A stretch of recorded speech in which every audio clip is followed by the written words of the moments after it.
So hello friends, வணக்கம். One more success story.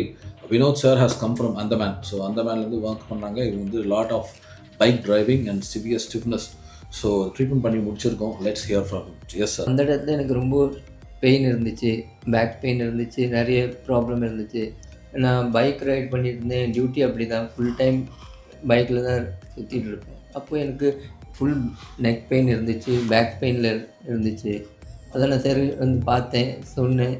அப்போ sir கூட பார்த்துட்டு சொன்னார், உங்களுக்கு ட்ரீட்மெண்ட் பண்ணிக்கலாம், ஆனால் ரொம்ப பாடி ஸ்டிஃபாக இருக்குது. மெயினாக எனக்கு வந்து ரொம்ப பாடி பெயினாக இருக்கும். பேக் பெயின் வந்து ரொம்ப சிவியராக இருந்துச்சு. ஆஃப்டர் 5 days எனக்கு ரொம்ப ரிலீஃப் கிடச்சிச்சு. அதுக்கப்புறம் இப்போ பார்க்க போனால் after 10 days I can feel that I am okay. என்ன மெயின் டிஃப்ரென்ஸ் நீங்கள் ஃபீல் பண்ணுறீங்க? எப்படின்னு சொன்னால், வந்த டயத்துக்கு ரொம்ப பாடி ஸ்டிஃபாக இருந்துச்சு, வலி இருந்துச்சு எல்லா இடத்துலையும். இப்போது எந்த வலியும் இல்லை அப்படின்னு நான் ஃபீல் பண்ணேன். நான் எக்ஸசைஸ் பண்ணாமல் நிறைய பைக் டிரைவ் பண்ணும்போது இந்த ஸ்ட்ரெஸ் ஃபேக்டர் சேர்த்து தான் பிரச்சனை பண்ணுது. நீங்கள் ஒர்க் அவுட் பண்ண ஆரம்பிச்சிட்டிங்கன்னா உங்களோட பவர் இம்ப்ரூவ் ஆக ஆரம்பிச்சிடும். You can fight things easily. Right? Thanks for coming. Thank you sir.